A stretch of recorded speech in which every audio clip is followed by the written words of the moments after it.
Today we're going to look at the Godzilla Destroy All Monsters Round 1 figure box set. I got these from a vendor at Anime NYC, and to be honest, I didn't know these things existed, but from what I understand, they've been around for a few years. And the guy I bought them from says that the pictures on the back of the box don't do the figures justice. And he's probably right, because if you look right here on the bottom, it says that the prototypes are shown and not the final product. So let's open it up and see for ourselves.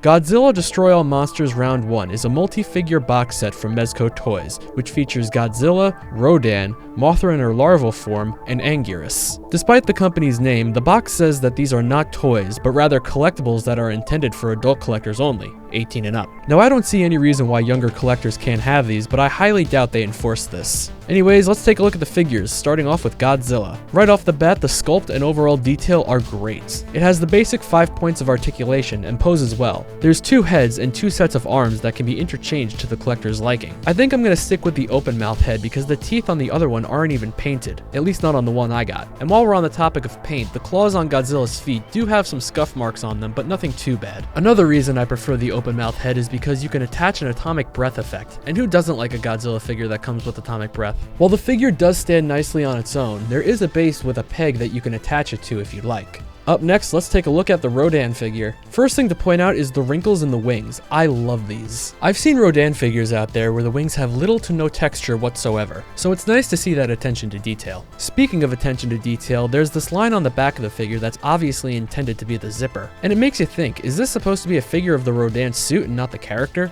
The wings themselves articulate, and it comes with 2 interchangeable heads. Now you may be asking yourself why the second head is looking straight up. Well, the really cool thing about the Rodan figure is that it comes with a base where you can attach a post which allows you to display him as if he's flying. And if you have the same dumb sense of humor that I do, you'll get a good laugh when you see the instructions mention the post fits in Rodan's crotch area. Toilet humor aside, this base also has a peg you can use to stand him up. It's way more necessary than the one for the Godzilla figure because he literally can't stand up straight without it. Aside from some more minor scuffs in the paint, the detail and sculpt is nice and is an overall solid figure. Moving on, we got the Mothra larva. Not much to say here, the paint job and detail is very well done, and I'm not seeing any imperfections in the paint, so that's good. You can turn her head clockwise and counterclockwise, and she comes with a web blast that attaches to her mouth. The webbing has nice texture and details, and while I'm not a big fan of how it shoots out into a cone shape, they could have easily just reused and repainted Godzilla's atomic breath white and call it a day, so props to Mezco for not taking any shortcuts. And last but not least, we got our spiky boy Anguirus. I like the detail of the armor plate on his back. The space between the armor and his body really stayed true to how the actual suit is designed. I'm not sure what I can say about this one that I haven't said about the others. The sculpt, the texture, the detail, it's a solid figure overall, but not without its shortcomings that are once again in the paint. There's more scuff marks on the tips of the back spikes and most notably on the head.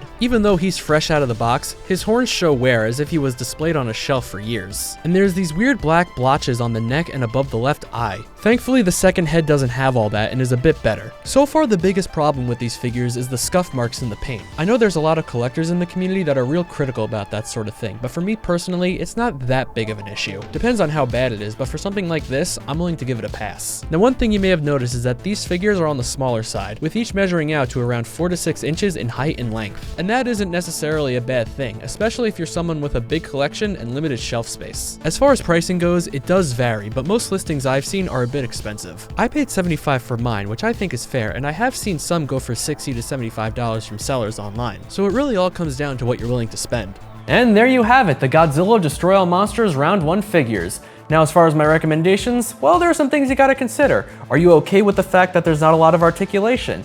Do you mind that they're not the biggest figures around? And can you look past the minor scuffs and marks in the paintwork?